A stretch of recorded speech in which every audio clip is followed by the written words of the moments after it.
Le sujet du jour nous conduit au Tchad et en République démocratique du Congo. Le président congolais Félix Antoine Tshisekedi a été désigné médiateur de la crise tchadienne au sorti du sommet extraordinaire de la CEAC. On en parlera tout au long de cette émission avec notre consultant permanent, M. Numbisi Ouafo. Mesdames, Messieurs, bonjour et bienvenue à cette autre édition de votre émission. On remue l'actu de ce 27 octobre 2022. J'espère que vous allez bien. Nous sommes heureux d'être avec vous une fois de plus ce matin sur les antennes de For You Média Africa, sur la télévision et également sur la radio 96.3 FM. Bonjour à tous, Koumabité. Bonjour Imamoto, bonjour à nos chers téléspectateurs qui sont toujours des milliers à s'abonner sur notre rendez-vous. On remue l'actualité, une émission de lundi à vendredi, lorsqu'il est 10h passé de 45 minutes. Tu as été victime de cette pluie aujourd'hui? Bien évidemment, c'est la pluie. On dit quand il pleut, il fait beau temps. Donc du coup, on n'a pas le choix. On doit toujours revenir au boulot. Et qu'il pleuve ou qu'il neige, vous savez, le téléspectateur n'attend pas. Le rendez-vous, il est régulier. On doit juste respecter. Voilà. Bonjour, Kouetchou. Bonjour Moto, bonjour Koumabité, bonjour également à tous nos nombreux téléspectateurs, chaque jour un peu plus nombreux et bien sûr ça nous booste davantage à prendre le temps de remuer l'actualité avec vous. On est donc content d'être avec vous. Voilà, on vous rappelle que tout au long de cette émission, on aura l'info du jour avec Koumabité, on aura l'image et les unes du jour avec Kouetchou et si le temps nous permet, on aura le buzz du jour. À présent, l'essentiel de ce que vous êtes censé savoir, le sujet du jour.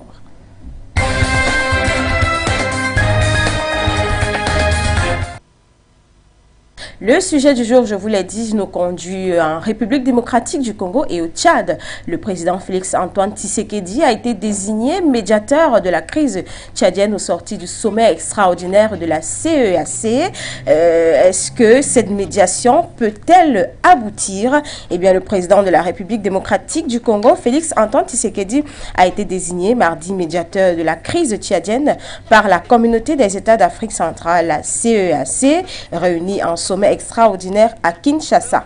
Ce sommet consacré au processus de transition politique au Tchad a été organisé à l'invitation du président Tshisekedi, président en exercice de la CEAC, et cela intervient quelques jours après des manifestations qui ont fait une cinquantaine de morts le 20 octobre au Tchad.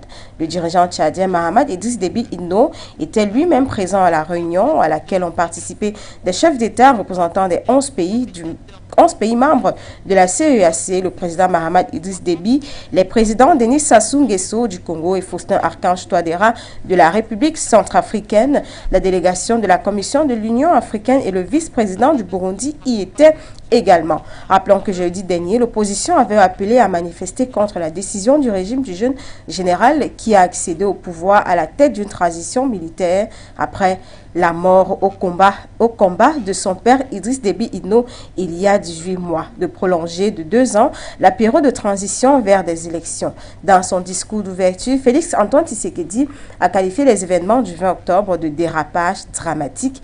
Il a déploré que le consensus espéré après un dialogue national et inclusif qui était censé planter le décor d'élections démocratiques semble avoir volé en éclats. À peine éteint les lampions de ce dialogue, la crise politique est-elle malheureusement relancée, a-t-il constaté. Il s'agit à présent de remettre la transition sur de bons rails, a-t-il ajouté avant de lancer les travaux à huis clos. Après sa désignation comme facilitateur du processus de transition au Tchad, il s'est engagé à ne ménager aucun effort pour remplir sa mission et œuvrer pour la paix dans la région. De sa déclaration finale, le sommet a également lancé au gouvernement et au peuple tchadien un appel à la paix et a condamné fermement le retour à la violence des fins politiques. Il a aussi exhorté les partenaires bilatéraux et multilatéraux du Tchad, particulièrement les Nations Unies et l'Union africaine, à maintenir et renforcer leur appui diplomatique, financier, matériel et technique nécessaires au processus de transition. Voilà, le sujet du jour a été présenté ce matin. Tout à l'heure, on prendra l'avis de notre consultant permanent, M. Numbisi Ouafo. Mais avant, je m'adresse à vous. Koumabité, le président de la République, Félix Tshisekedi, a été désigné médiateur de la crise tchadienne. C'était au sorti du sommet extraordinaire de la CEAC. Est-ce que cette médiation du président Félix Antoine Tshisekedi peut-elle aboutir?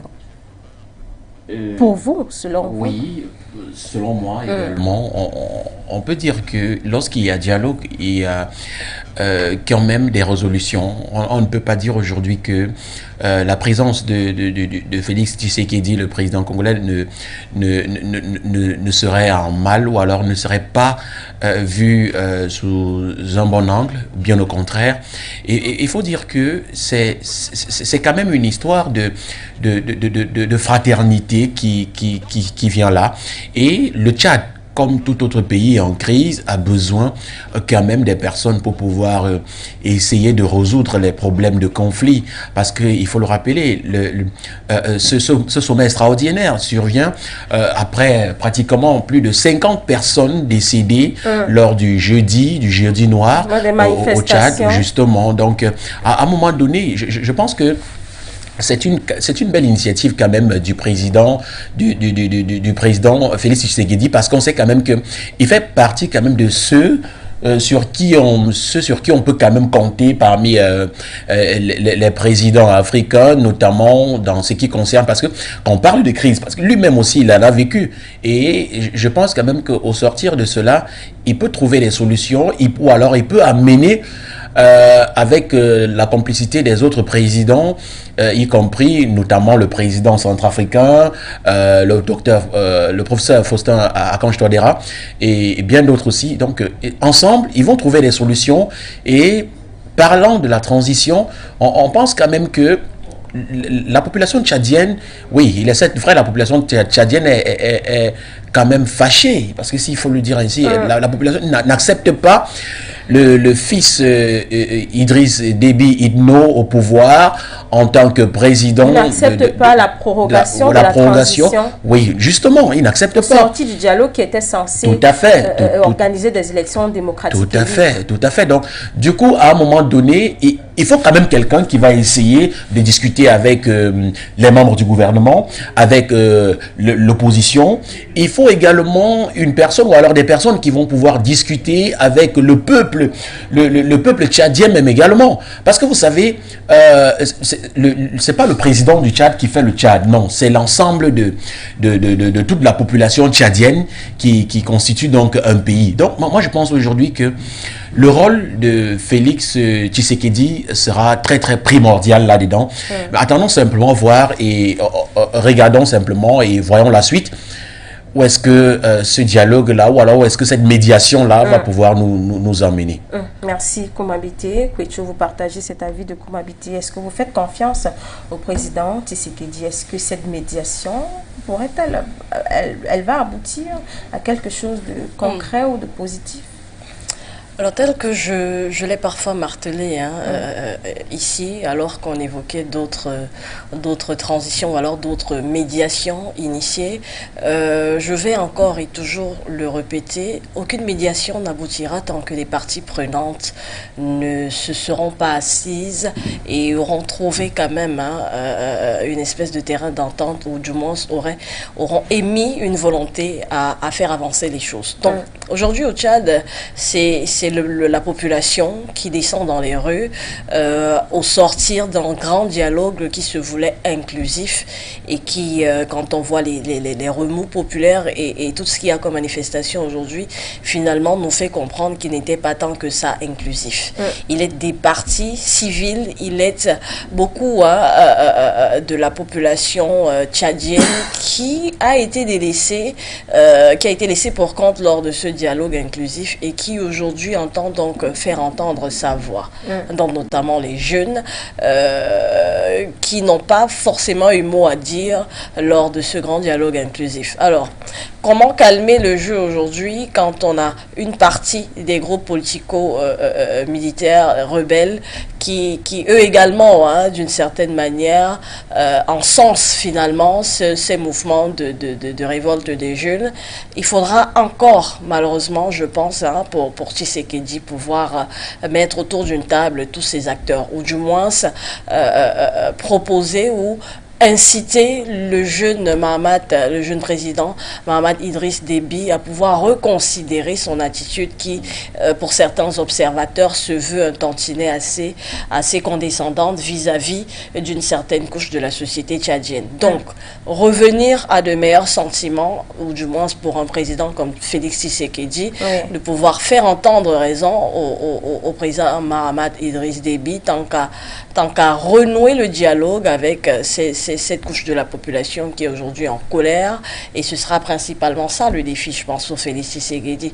Il ne s'agira pas simplement de rendre une visite, de parler à 2 ou 3 personnes et espérer que rentrant, il y aura une suite favorable. Donc ça implique forcément une assise, ou du moins une reconsidération de son approche politique de la part de Mahamat Idriss Déby Itno, qui finalement, au sortir de ce dialogue, on a le sentiment, avait juste besoin de l'assentiment de certains leaders d'opposition et rebelles pour pouvoir consolider sa place à la tête du pays, qui aujourd'hui, d'ailleurs, à la suite des événements, nous ont donné raison dans ce sens-là, puisqu'il y a eu progression encore de la période de transition, alors même que le peuple tchadien, ou du moins pour cette couche qui est aujourd'hui en colère, on espérait à une élection libre et démocratique dans les mois qui suivent, chose qui sera désormais faite dans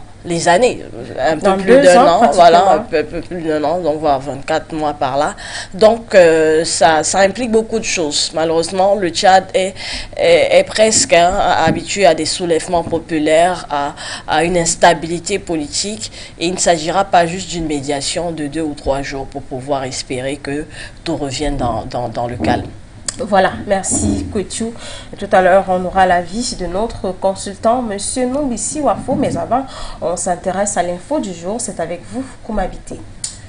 Eh bien, Iwabuto, bonjour une fois de plus. L'info du jour de ce matin va nous conduire, comme nous l'avons dit, si la rédaction est prête à nous présenter donc les images.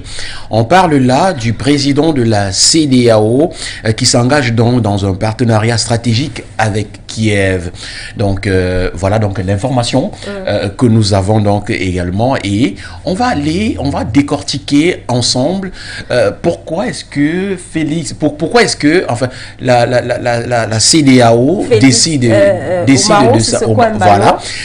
de s'engager dans un partenariat avec beaucoup plus stratégique, avec Kiev. Voilà, on nous fait donc comprendre ici que l'information nous fait donc comprendre ici que l'Afrique porte la paix et veut rapprocher ces 2 pays frères. Mais de quel pays s'agit-il? Donc voilà, en fait, on nous fait comprendre donc également que mercredi, le président en exercice donc de la communauté économique des États de l'Afrique de l'Ouest, le Bissau-Guinéen Umaru Sissoco Embalo, lors d'une visite, le premier président non africain s'est donc rendu à Kiev depuis le début de l'invasion russe en Ukraine, d'abord le 24 février dernier. Ensuite, il est reparti pour discuter avec le président ukrainien, où il dit ceci, d'après ses propos: ce n'est pas juste des engrais, des fertilisants ou alors des céréales, donc l'Afrique a besoin, l'Afrique aussi porte la paix et veut rapprocher ces 2 pays frères, qu'on puisse vraiment trouver un chemin pour la paix entre la Russie et l'Ukraine, a donc affirmé le président bissau-guinéen. Il faut comprendre ici que, comme on parlait de l'union stratégique, des conventions stratégiques, à un moment donné, il faudrait à un moment donné que l'Afrique joue aussi sa partition. Il ne faudrait pas que l'Afrique soit simplement là pour attendre les vivres, ou alors attendre d'une manière ou d'une autre pour que en fait sa situation économique soit beaucoup plus stable. Non, mais à un moment donné, l'Afrique aussi a besoin de jouer un rôle de fraternité entre l'Ukraine et la Russie. Voilà pourquoi donc le président bissau-guinéen, M. Sissoko, a donc décidé de parler un peu plus haut, alors de porter la voix des Africains et dire au monde qu'en fait, on n'a pas seulement besoin de vos céréales, non, on a aussi besoin à un moment donné de pouvoir aussi aider, parce que le problème ce n'est pas d'aider, le problème ce n'est pas toujours de recevoir, mais le problème c'est aussi d'aider, de pouvoir aussi aider, apporter aussi une main solidaire à ces deux pays-là qui sont dans une crise un peu plus instable depuis pratiquement 9 mois, voilà. Et on va un peu plus loin, le président nous fait donc comprendre ici qu'en ce qui concerne donc les signaux de la Russie que monsieur le président de la Guinée-Bissau donc a transmis à la Russie, il veut donc établir le dialogue. Mais pour établir le dialogue entre les États, il est nécessaire que l'un d'entre eux ne frappe donc pas les infrastructures des autres, a estimé donc de son côté le président ukrainien. Donc voilà donc la situation qui se vit donc entre l'Ukraine, entre la Russie et entre l'Afrique. Et le médiateur donc, parce que là on parlait tout à l'heure de la médiation au Tchad, on en a parlé de ça, mais on parle aussi de médiation de l'autre côté de l'Ukraine, entre l'Ukraine et la Russie. Donc j'aimerais poser la question à Kwetu qui me regarde de savoir, est-ce que vous pensez que l'Afrique aujourd'hui pourra aussi jouer le rôle de médiateur entre deux pays en Occident qui se tiraillent de gauche à droite? On voit l'Ukraine à gauche et on voit la Russie. Et on voit l'Afrique au milieu qui essaye, je vois un peu ça comme un dessin, on voit l'Afrique qui se lève là, qui est au bon milieu et qui essaye. Parce que le président Sissoko, il faut rappeler qu'il s'est rendu à Moscou avant de se rendre à Kiev et il a également soulevé ce sujet-là, notamment le conflit russo-ukrainien. Donc il aimerait bien que la paix puisse revenir. Est-ce que quelle est la partition de l'Afrique à cet instant entre l'Ukraine et la Russie? Ça fera de belles images et l'histoire tiendra tout cela, et pour moi ça se limite à ça. Donc c'est juste une belle image à encadrer et à mettre quelque part dans son salon, parce que en termes d'impact, ma foi, c'est 3 fois rien. C'est-à-dire rien. Autant que l'Afrique sait, ou du moins espère pouvoir gagner une Coupe du Monde de football dans les années à venir. Je reste également dans la même réflexion quant à dire un jour. Mais assurément, c'est pas aujourd'hui, quand on sait tout ce qu'il y a comme enjeu aujourd'hui géopolitique, et que l'Afrique, malheureusement, en est encore dans une espèce ou du moins on voit encore l'Afrique aujourd'hui comme une espèce d'enfant qui doit bénéficier d'une politique paternaliste de la part de ces pays auxquels on est encore, pour certains, assez inféodés. Je ne vois vraiment pas, c'est un peu comme des bagarres de parents. On salue bien l'intention de l'enfant quant à vouloir séparer les deux, et on ne retient que ça, parce que finalement, physiquement, un enfant, ça n'a pas assez de répondants pour pouvoir séparer bagarre entre papa et maman. C'est assez métaphorique, j'espère qu'on s'est compris. Effectivement, on s'est compris. On est l'enfant, et puis ces grandes nations sont des... la question à la même façon. J'aurais voulu poser la question à Emma Mouto. En fait, quel est l'enjeu de l'Afrique? Qu'est-ce que l'Afrique aurait à gagner à les séparer de dinosaures? On va parler peut-être de l'éléphant et du buffle. C'est une crise qui touche tout le monde entier actuellement. Les céréales, à cause de cette crise russo-ukrainienne, le pain, la farine a augmenté, et tous les denrées alimentaires ont augmenté. Donc moi, je pense que certes, il veut bien que... C'est une idée stratégique alors? C'est une idée stratégique, oui, parce qu'il faut bien que ce problème soit tablé, qu'on trouve des solutions positives, parce que ça touche tout le monde entier. L'Afrique encore, c'est grave. Finalement, c'est un pas en avant quand même, quand on se souvient qu'au tout début de cette crise, il y a eu cette attitude vraiment assez hautaine de la part de Zelensky, qui a initié une réunion en faisant asseoir des présidents de l'Union européenne, l'Union africaine, je pense. Et la question était de savoir d'où vient-il qu'un président, un seul, face à se réunir pour qu'ils donnent leur mot sur une histoire qui ne les concerne même pas. Et d'où venait-il d'ailleurs que ces représentants de pays africains daignent s'asseoir à l'appel de quelqu'un qui est aux abois et qui, au contraire, devait venir individuellement et demander, voilà, on est aux abois, vous avez un peu de maïs et de...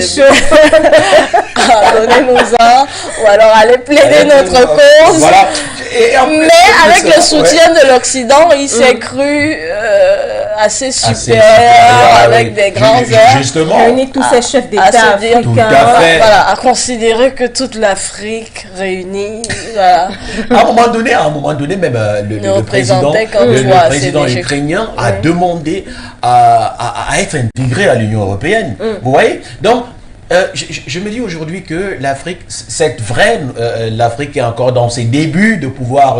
Quand je parle des débuts, voilà, c'est une métaphore, comme que tu l'as souligné tout à l'heure. C'est pour faire comprendre à un moment donné que l'Afrique aujourd'hui, je pense qu'à un moment donné, l'Afrique se sent déjà capable de pouvoir aussi apporter de l'aide à quelqu'un ou alors aux étrangers. Parce que, vous savez, on a eu cette faculté de seulement de recevoir et sans toutefois d'en donner parce que à un moment donné, on nous a sous-estimés. Vous voyez? Parce que quand on vous sous-estime, vous avez même peur de donner ce que vous pouvez, parce que vous vous dites que non. C'est pour ça que ces grandes puissances-là ont toujours cet esprit de partage. Voilà. Donc, moi, j'encourage simplement l'idée et encourager aussi le président de la CEDEAO.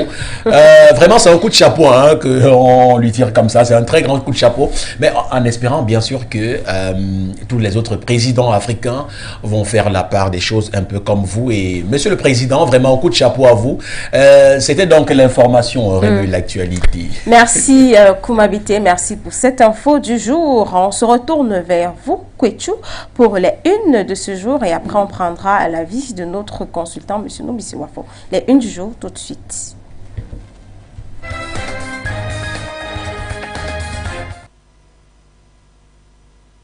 Débuter notre exercice quotidien, c'est-à-dire les unes du jour, non pas du côté de Kiev,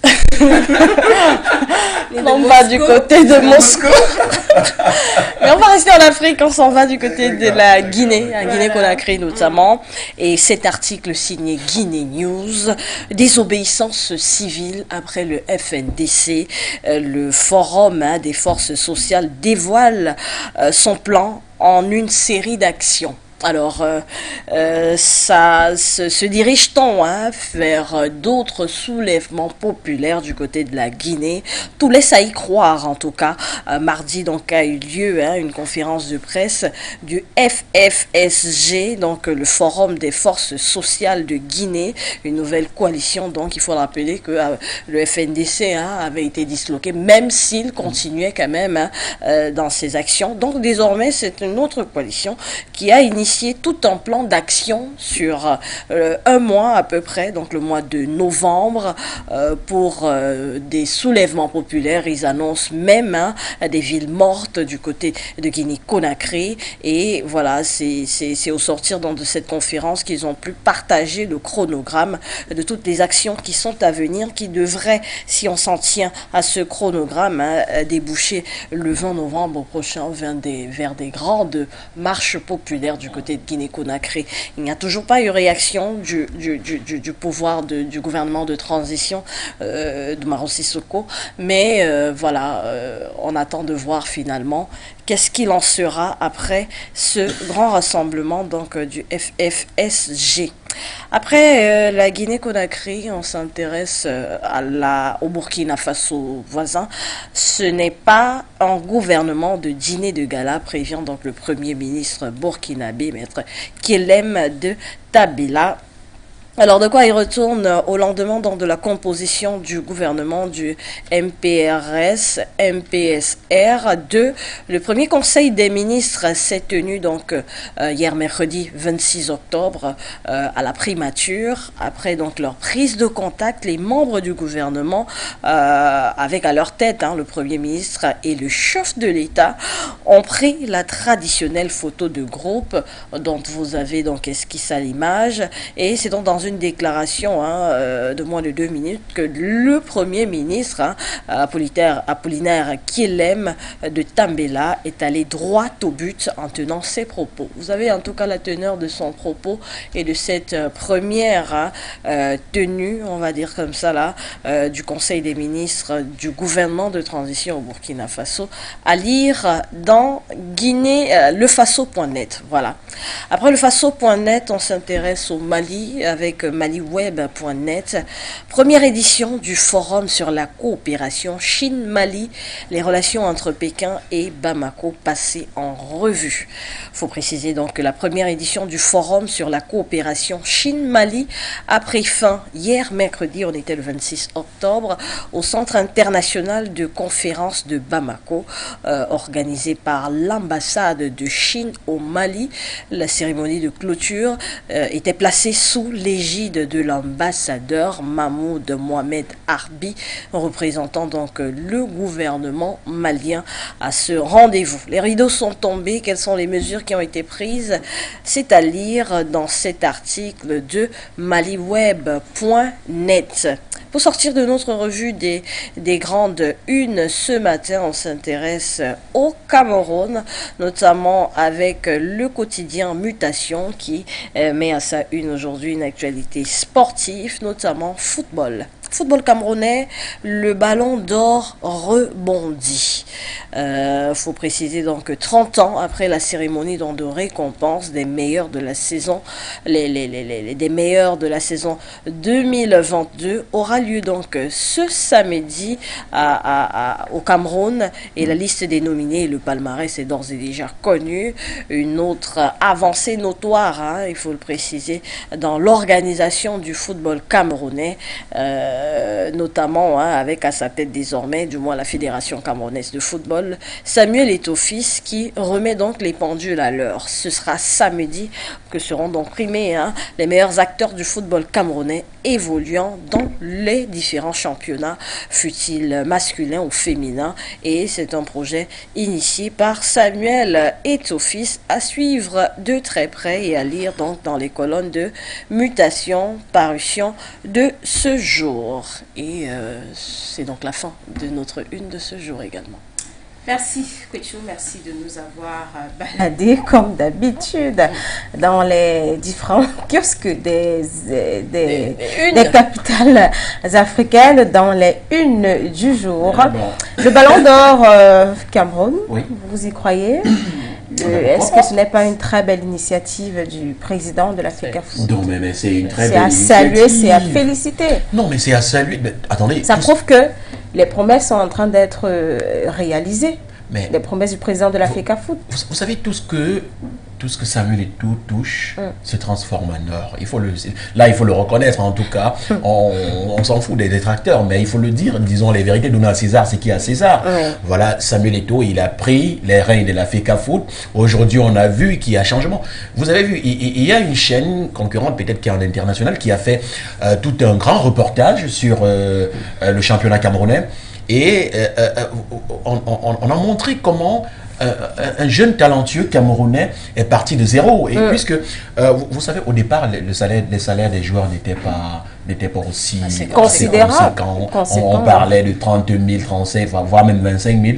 Mais quand même, la barre a été plus élevée. On parle du salaire moyen de 200 000 francs en première division. Donc quand même, c'est un pas. Il fallait un Samuel Eto'o pour révolutionner le football camerounais. Justement, aujourd'hui, on parle de ballon d'or. Ça veut simplement dire que le football camerounais est en train de prendre de l'ampleur. Et quand même, ça va faire en sorte que nos frères camerounais qui ont les idées à aller jouer à l'extérieur vont quand même rester au pays et développer leur football. En fait. Ça, c'est mon point de vue. Merci, Koumabité. Merci également à toi. Cameroun qui ambitionne la Coupe du Monde, quand même.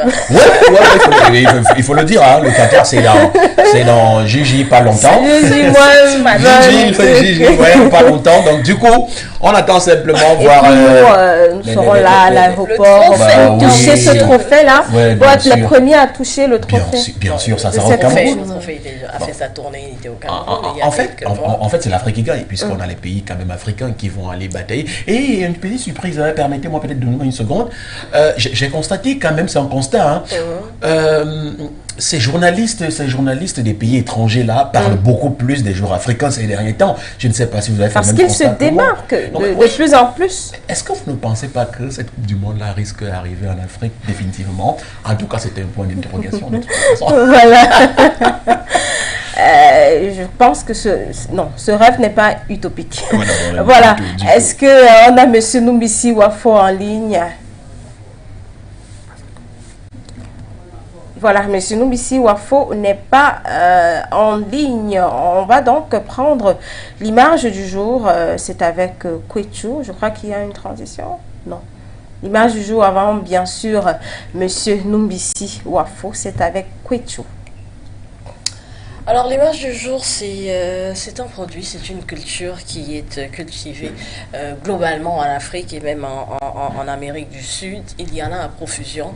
Et aujourd'hui, avec le manque de farine de blé, l'Afrique entend se retourner ou du moins se réveiller quant à savoir que on peut nous également finalement se départir de toute cette dépendance un peu alimentaire des produits venus d'Occident. Alors on est au Nigeria et donc les images de féculents, de manioc, voilà, que vous voyez à l'instant. Ah, le manioc. Ouais, vous aimez le manioc Oui, le manioc originaire du Sud, voilà. Ouais, c'est au Cameroun. Ah, vous aimez le manioc. Ah ouais, j'adore le manioc. Alors c'est une initiative d'hommes d'affaires nigérians, initiative fortement saluée sur les réseaux sociaux. C'est des hommes d'affaires qui louent des grandes parcelles de terre auprès des paysans pour promouvoir la culture du manioc et puis de transformer directement sur place.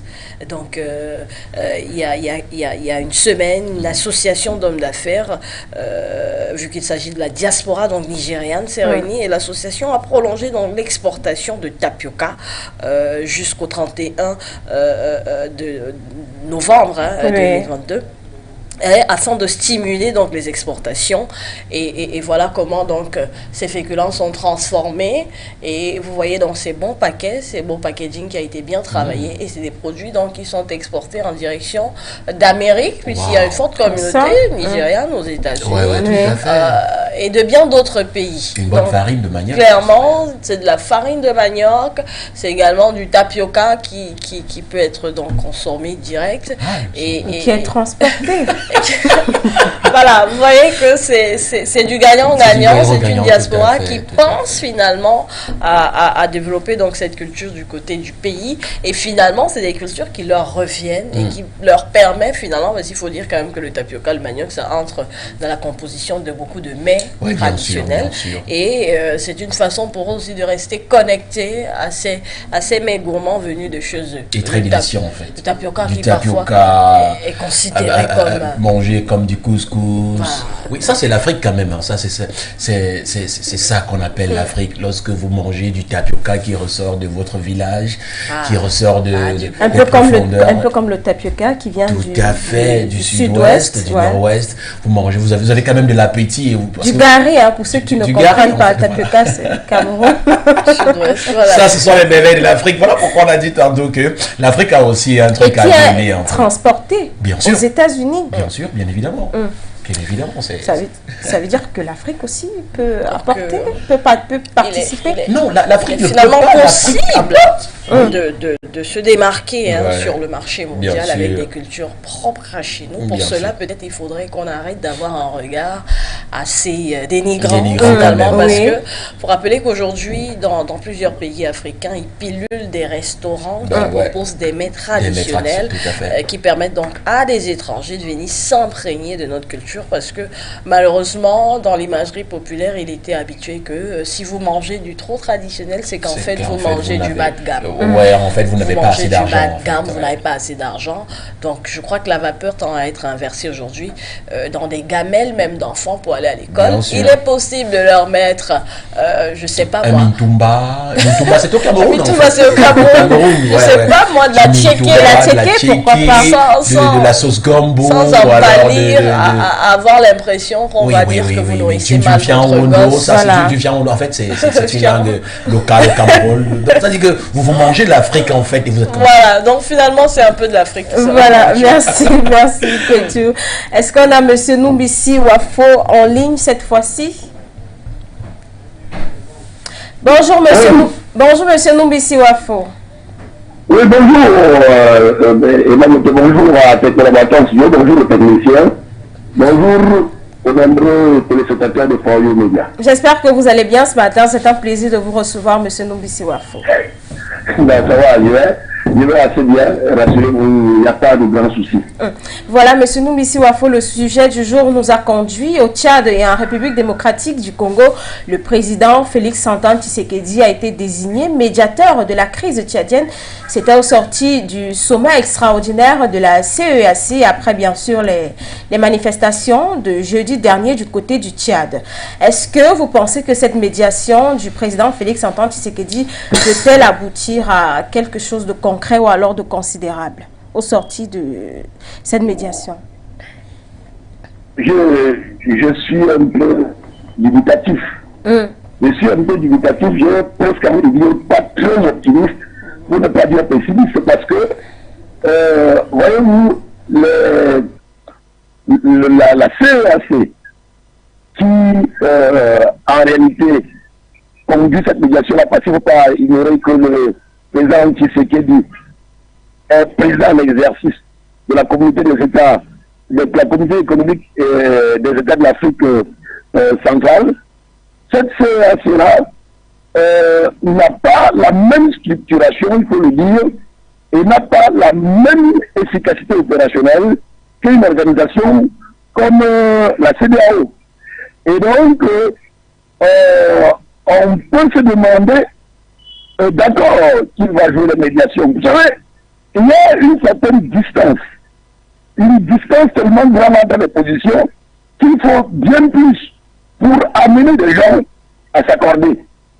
La décision qui a été prise à l'issue du sommet extraordinaire de la CEAC va-t-elle parvenir à résoudre ce problème? Je disais tout à l'heure que j'avais, parce que nous sommes là dans une situation de crise qui est très aiguë, avec des conséquences qui sont des conséquences dramatiques. Je ne vais pas revenir derrière pour dire que tout a commencé avec la prise du pouvoir, juste à la suite du décès d'Idriss Déby. Tout a donc commencé avec la prise du pouvoir de son fils Mahamat, Idriss Déby, qui devait, en principe, au regard de ce qui avait été dit au départ, faire une transition, ou alors diriger une transition de 18 mois. Les 18 mois sont arrivés à terme, mais avant que les 18 mois arrivent à terme, il y avait un dialogue inclusif qui a été organisé. Et ce dialogue inclusif-là a connu, je veux dire, ça n'a pas connu un succès, au moins pas le succès attendu, parce qu'il se voulait inclusif. Il n'a pas été inclusif. Vous savez, les deux des trois grands groupes rebelles ont boudé cette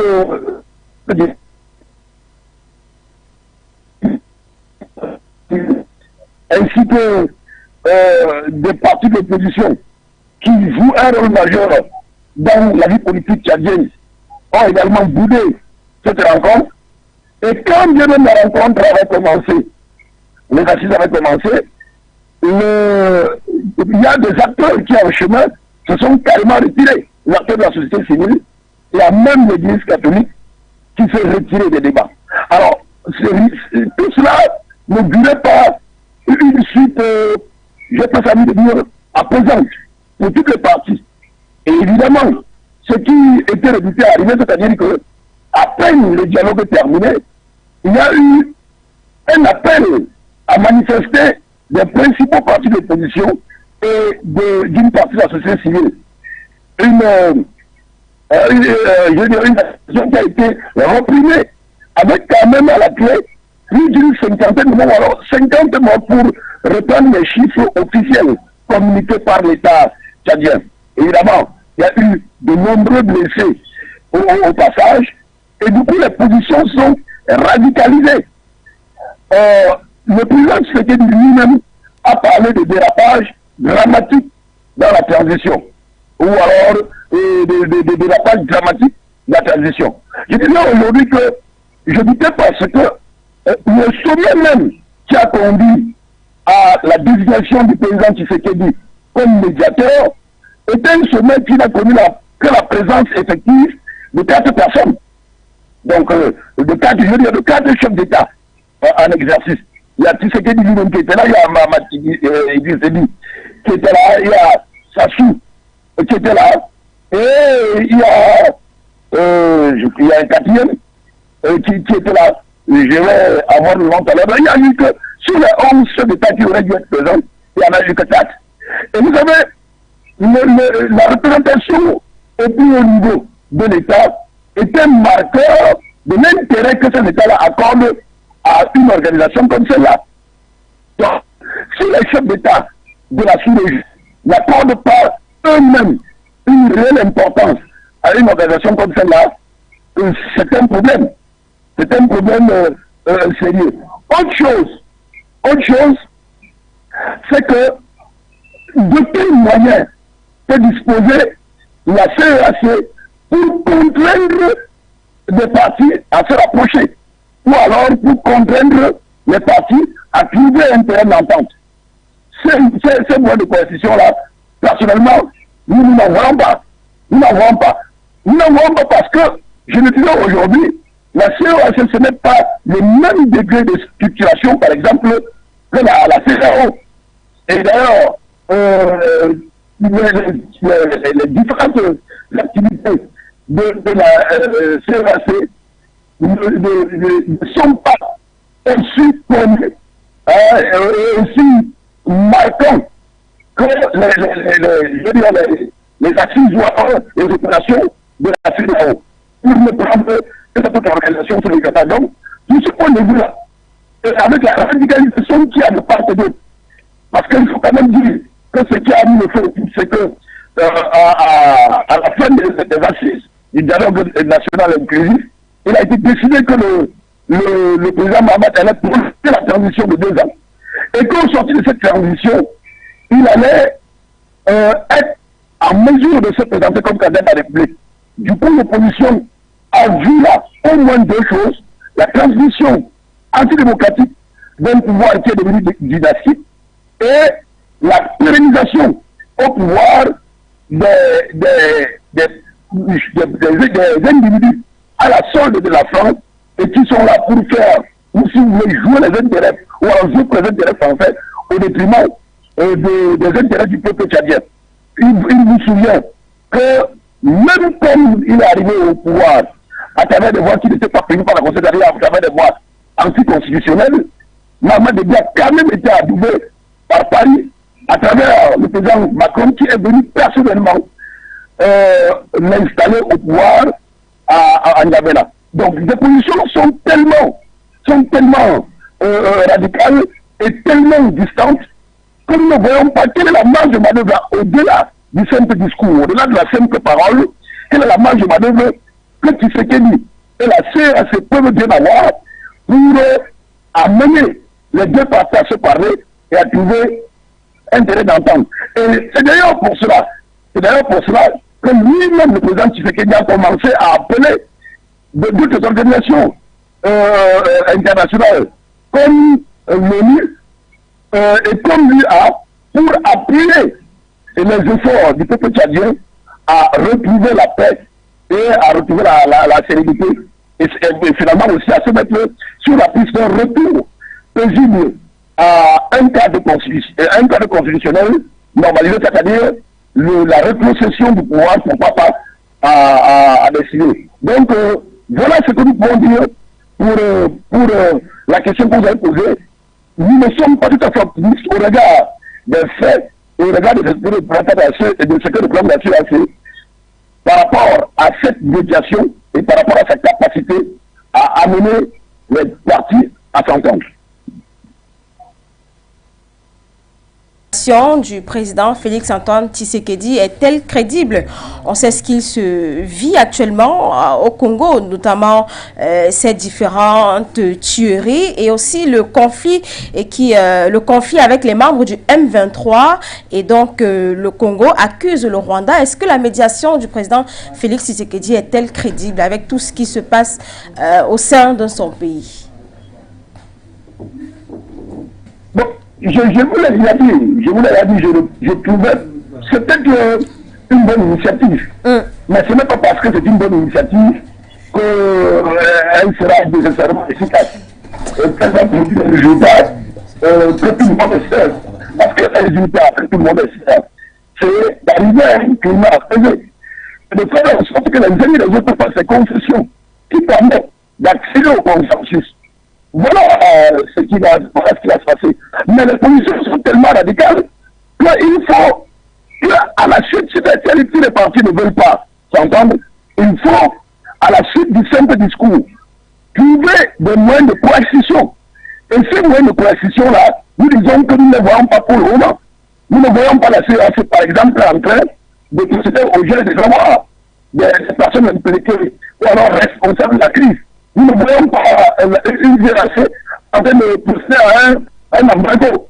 Par exemple, sur le Tchad, nous ne voyons pas une CRAC à trouver des mesures qui sont des mesures suffisamment dissuasives pour tous ceux qui sont en réalité aujourd'hui à l'origine des troubles qui sévissent dans ce pays d'Afrique centrale. Donc, nous disons que c'est une bonne initiative, mais nous doutons de la capacité de cette initiative-là à trouver des solutions à la crise tchadienne. D'autant que, comme vous l'avez dit, il y a d'autres éléments qui sont des éléments des antagonismes, qui sont des antagonismes qui datent de très très longtemps maintenant, qui existent déjà entre la République démocratique du Congo et le Rwanda. Le Rwanda qui lui-même est accusé de jouer un rôle, même si ce n'est pas très officiel, mais de jouer un rôle dans tout ce qui se passe au Tchad. Donc, tout cela n'augure pas une bonne suite. Et c'est pour cela que nous pensons qu'il faudrait une diplomatie à un niveau plus élevé, avec une capacité de coercition qui amène les uns et les autres à se mettre sur la table et à parler d'une même voix pour l'intérêt supérieur du peuple tchadien. Une question pour vous ce matin. Monsieur Wafo, bien le bonjour à vous encore. Est-ce qu'il nous entend? Monsieur Wafo? Oui, Monsieur Wafo, bien le bonjour encore. Merci, bonjour.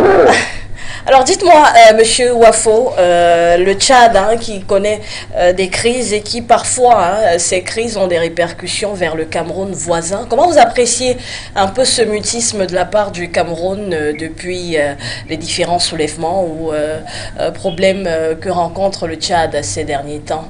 On a le sentiment que le Cameroun voisin ou que d'autres pays encore plus proches, j'évoquerai, bon, c'est vrai que la Centrafrique, elle connaît également ces problèmes.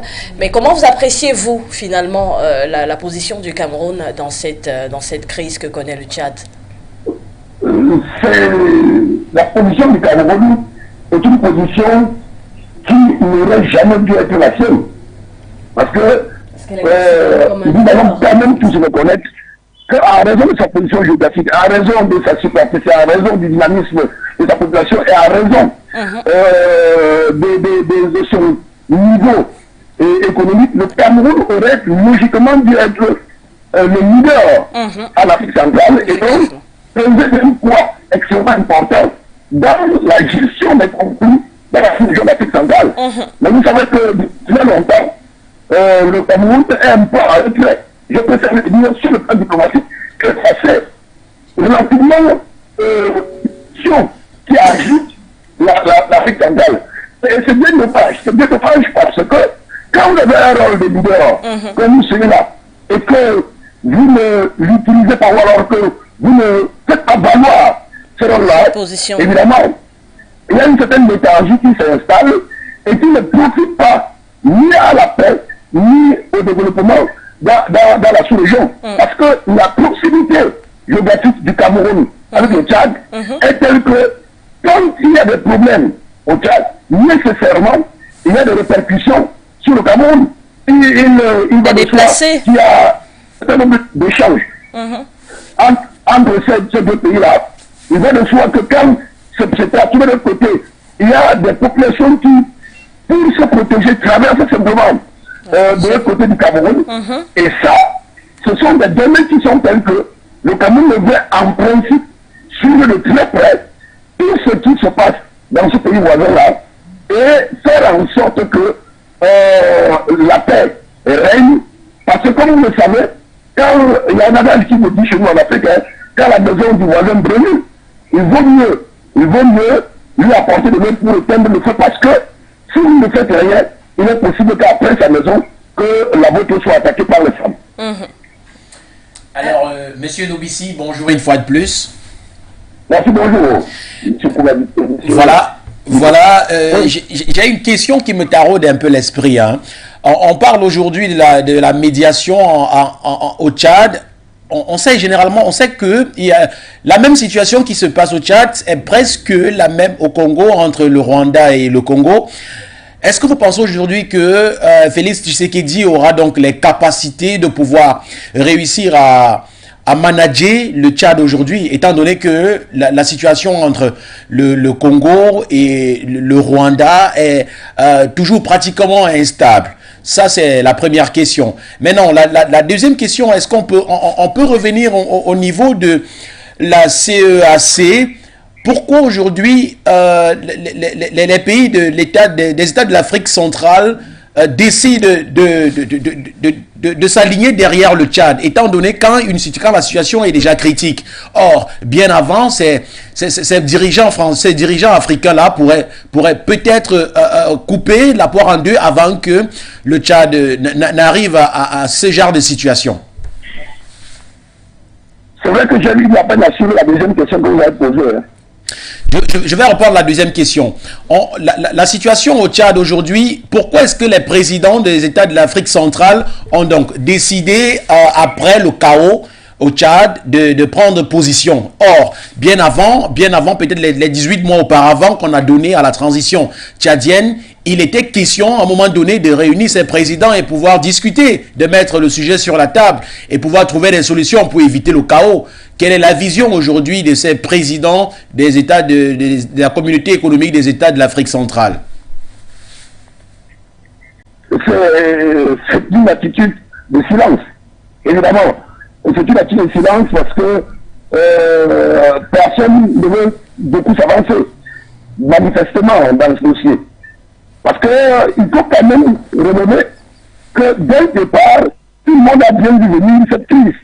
J'ai précisé qu'à Doha, il y avait des partis ne s'étaient pas entendus. Il y avait quand même deux groupes rebelles sur trois qui avaient dit ne pas être concernés par ce dialogue, qui pour eux n'était pas suffisamment inclusif, qui pourrait être un mécanisme pour entériner la décision de Mahatma Gandhi, la majorité de Mahatma Idriss Déby. Alors,